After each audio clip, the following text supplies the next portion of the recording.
A través de los años, muchas leyendas urbanas, históricas y de terror le han dado parte de su identidad cultural a México. Semana a semana, vamos a hacer un recorrido por todas ellas. Esto es Leyenda Urbana MX, con Ismael Méndez.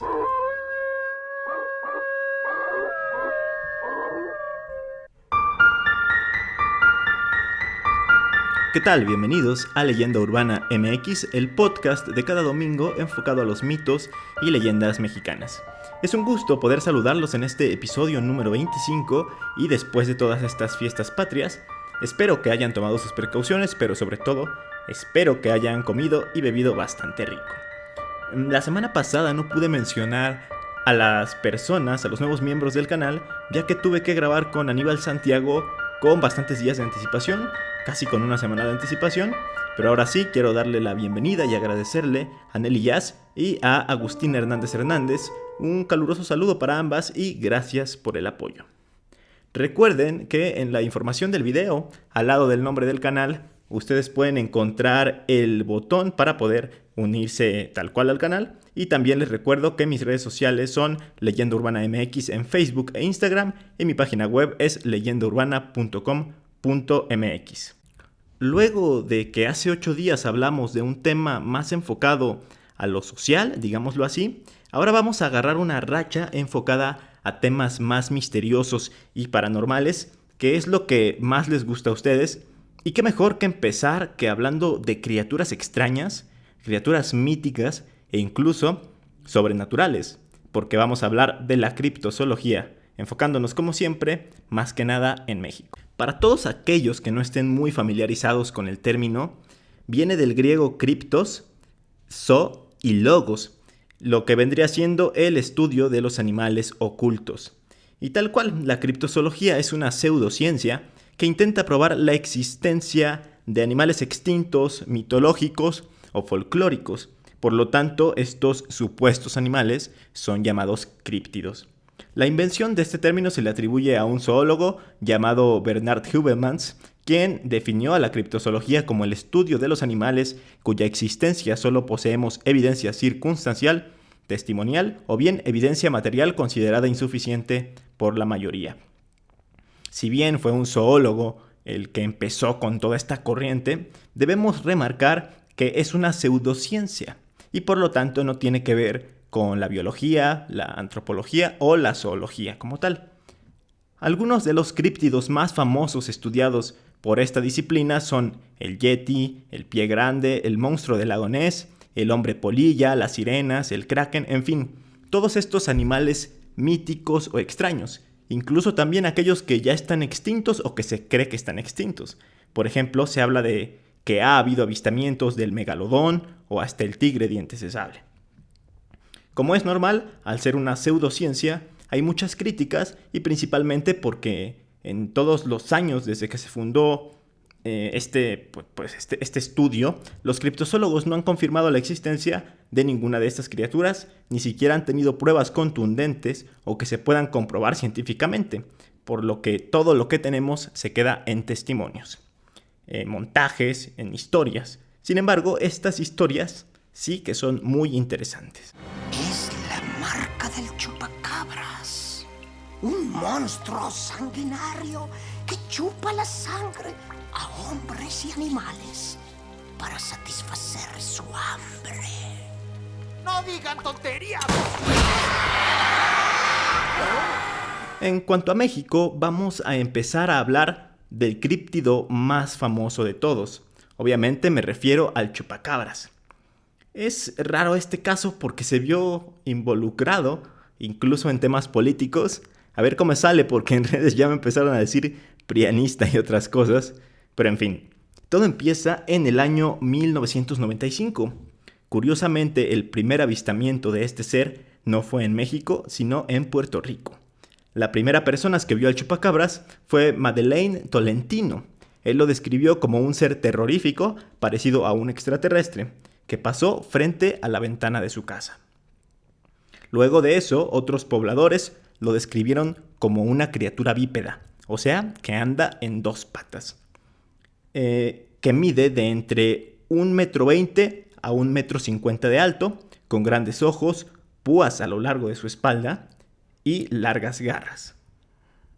Esta bestia, como la llamaba la gente, era responsable por la muerte del ganado, al cual le succionaba toda la sangre a través de perforaciones en el cuello, como si fuera un vampiro, se podría decir.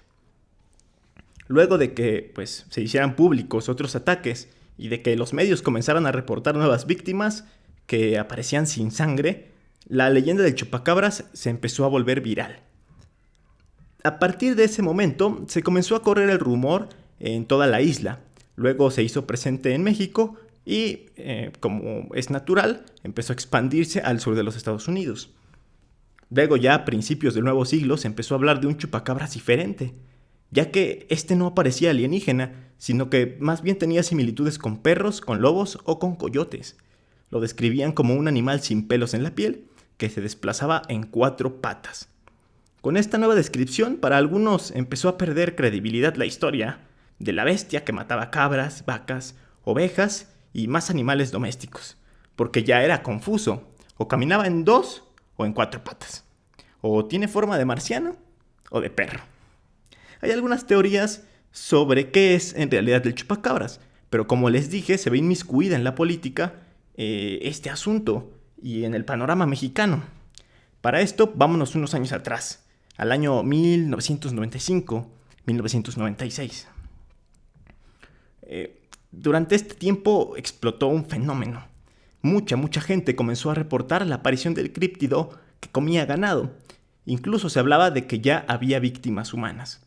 Por todo esto, los granjeros, la gente del pueblo, agricultores, todo este tipo de gente empezó a hacer guardia durante la noche y hasta organizaban casas para darle muerte al monstruo. La histeria llegó a tal grado que los policías locales empezaron a organizarse para proteger a la población. Mientras tanto, las televisoras aumentaron el tiempo destinado al tema en sus programas, en sus noticieros, en sus transmisiones.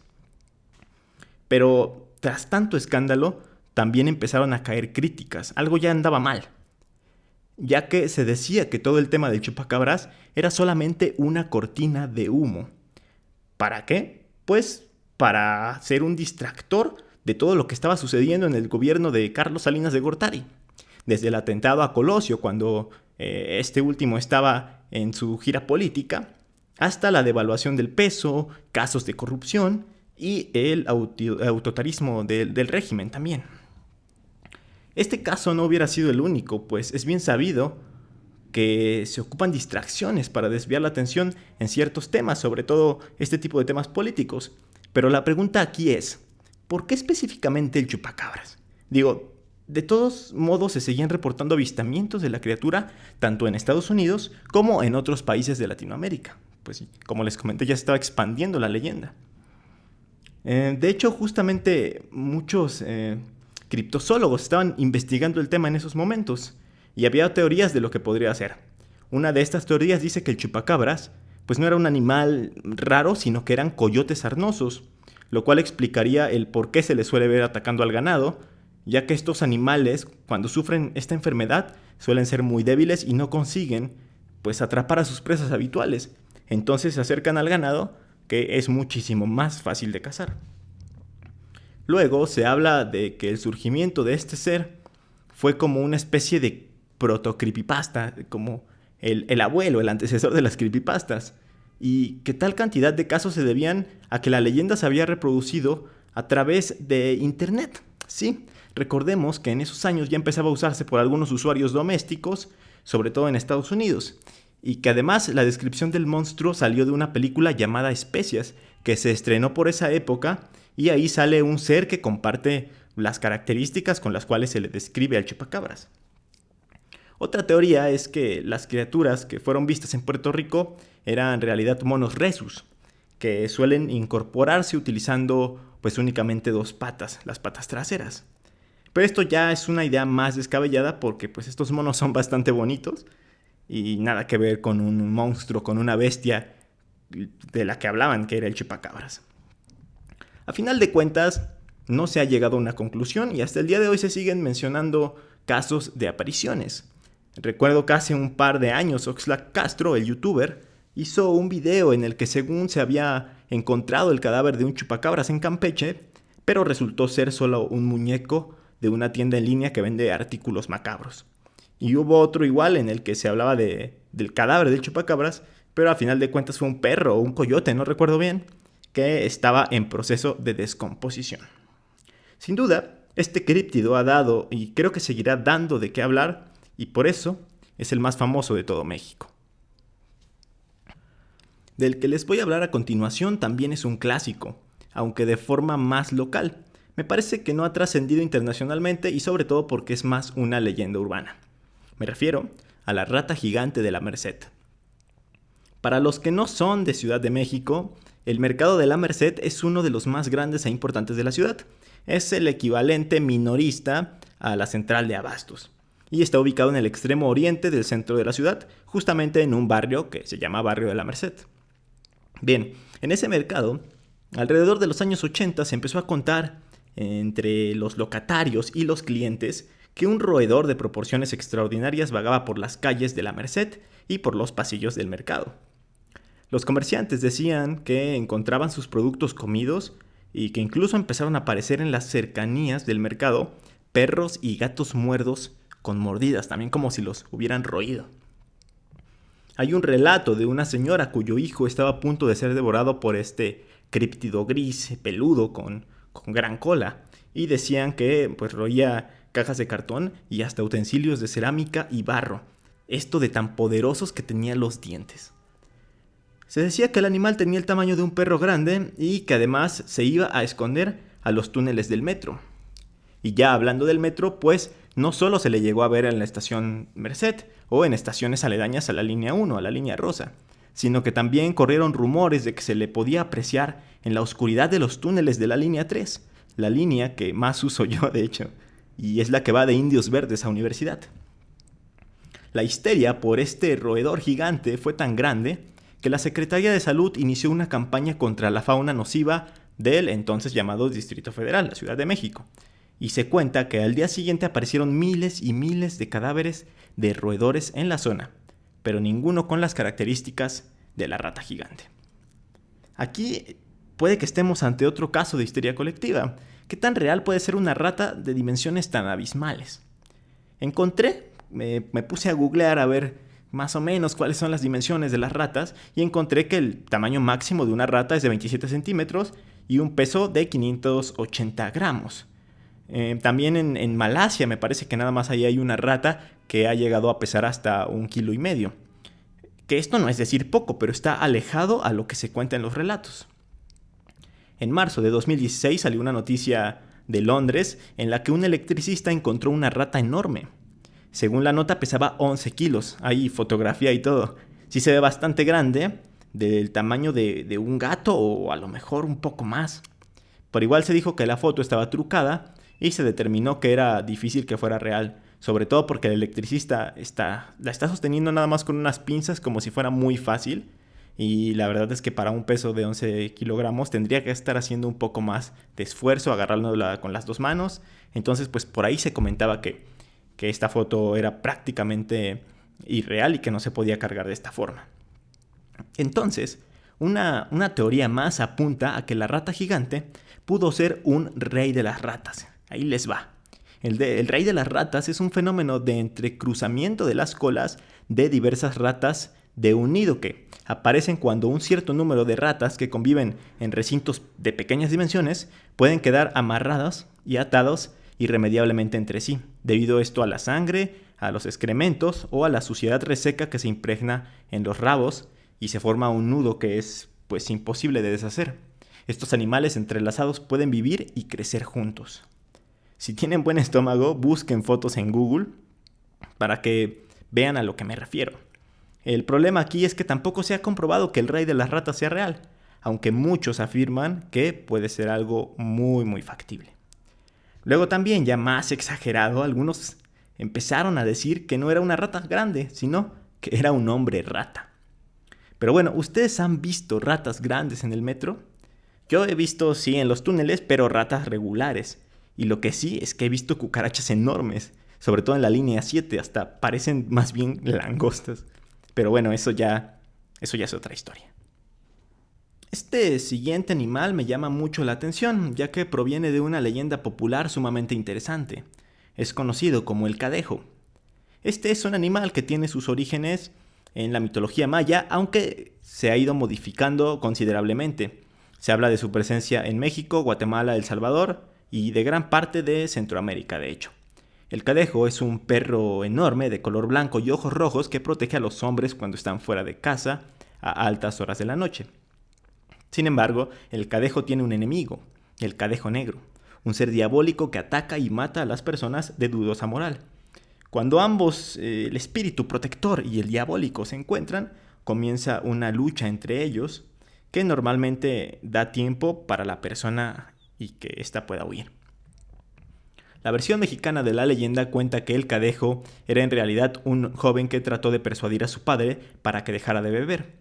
El chico se disfrazó como un perro y esperó a que su padre regresara de la cantina para asustarlo.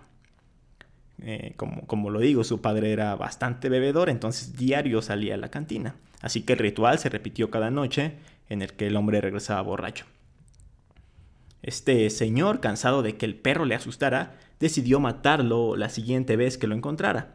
Así que esa misma noche, cuando se le apareció su hijo disfrazado de perro, sacó su machete listo para atacar. En ese momento el hijo se retiró el disfraz y ante la impresión el padre lo maldijo. Lo condenó a acompañar en forma de perro a todas las personas que caminaran en la noche para protegerlas. Desde entonces, sobre todo en el estado de Chiapas, se cuenta que la misión del cadejo es advertir a la gente que suele salir a beber, emborracharse y enfiestarse para que más bien sigan el camino de la virtud. Esto mediante el miedo que causa su aparición en las noches.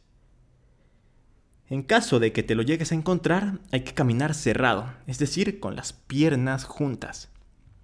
Esto evitará que el ser se meta en medio y te lleve con él. O también cuando esté cerca hay que dar un escupitajo a la palma de la mano y dársela. Aunque dudo mucho que si estás borracho y te encuentras con el animal, pues te pongas a pensar en lo que hay que hacer, la verdad. Hay otras versiones. En Costa Rica se dice que el cadejo es un sacerdote, el cual deformó el sentido religioso de la comunidad en la que trabajaba.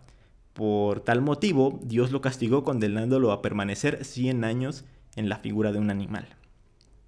En Guatemala la cosa es parecida a México, pues se cree que cuida a aquellos que se embriagan y deambulan por las noches, ayudándoles a encontrar el camino a casa o bien durmiendo cerca de ellos para evitar que los roben o que les hagan daño. Por otro lado, en Honduras sí tienen más mención la contraparte, o sea, el cadejo negro, ya que si una persona buena se le aparece el perro negro, llega el perro blanco a defenderla. Pero si esta persona es mala, el perro negro la mata y el blanco no hace acto de presencia. Gente que me escucha de Centroamérica, háganme saber qué otras versiones del cadejo existen en sus países. Y pues ya lo saben, las veces que salen a beber y sin saber de qué forma llegan sanos y salvos a sus casas, quizá es porque el cadejo los esté acompañando en su camino. Ahora vamos a hablar de un críptido que ha sido considerado como el Nessie mexicano, el Chan del Agua. Este ser se ha mencionado en diferentes lugares de la República.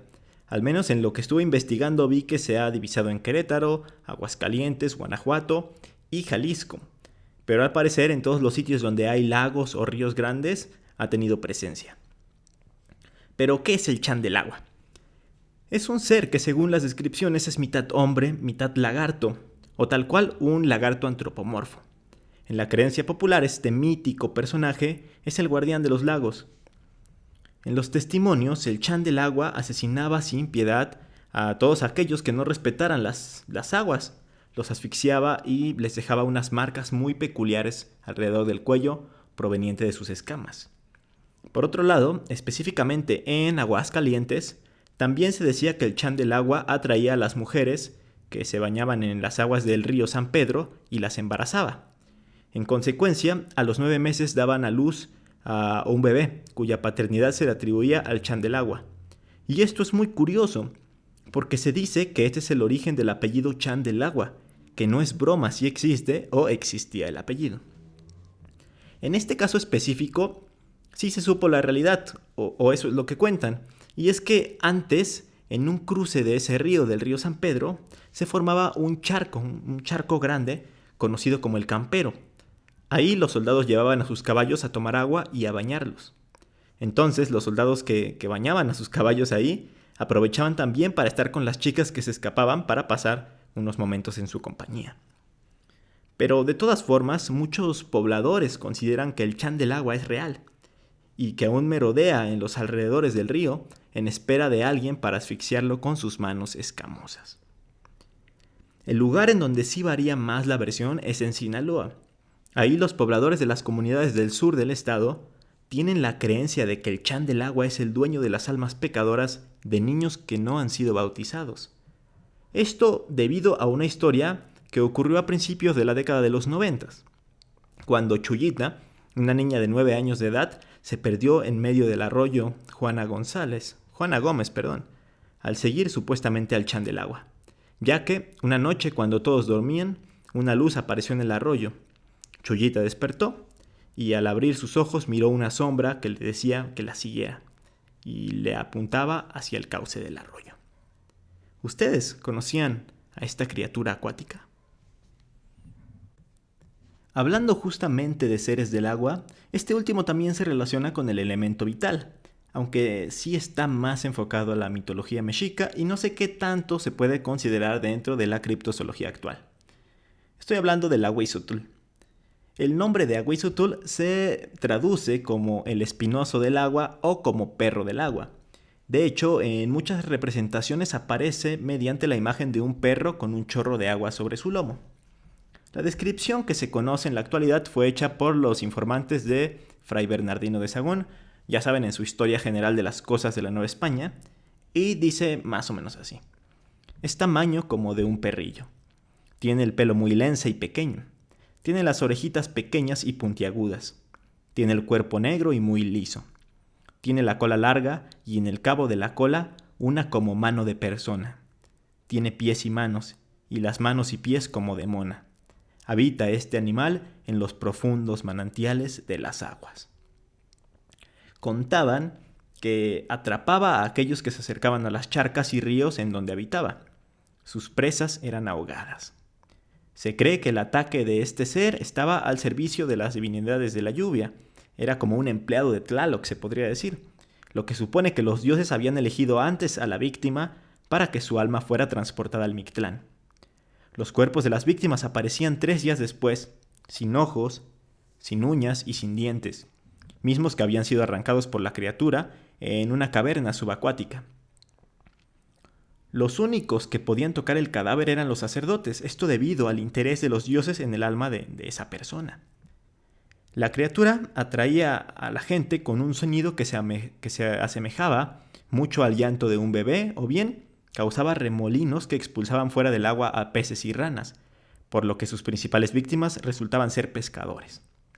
Hasta la fecha, no se ha podido determinar el origen de la leyenda del Ahuizotl, o si en verdad existió un animal semejante, aunque hay teorías de historiadores que sugieren que sí pudo tratarse de un animal ya extinto y que era endémico del lago de Texcoco, y que también pudo haber estado emparentado con las nutrias.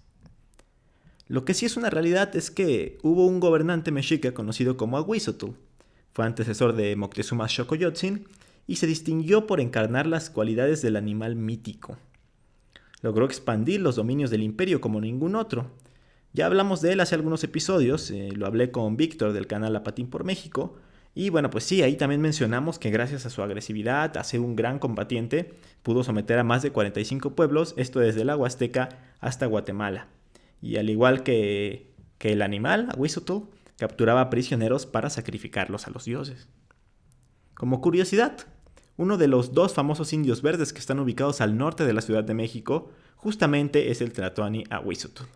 Así que terminando el podcast, pásense a mi canal de YouTube para que vean la historia de estas esculturas. Seguramente les va a gustar. Con esto terminamos de enumerar a nuestros críptidos de hoy, pero antes de finalizar quiero retomar algo que hacía en los primeros episodios y que después se me olvidó seguir haciendo, y es hablar o mencionar obras de la cultura popular relacionadas con el tema, así que desde hoy vuelvo a hacerlo. En primera, Y si se quedaron con ganas de conocer más criaturas, les recomiendo El bestiario de seres fantásticos mexicanos, escrito por Norma Muñoz Ledo. No importa que sea un libro para niños. Hay una película que me gusta mucho, que también es para niños, pero trata mucho del tema, y es en general la saga de las leyendas. Pero en este caso estamos hablando específicamente de la leyenda del chupacabras. Está realizada por Anima Studios, un estudio de animación mexicano, y la verdad es que es bastante entretenida. Luego va a aparecer broma, pero no.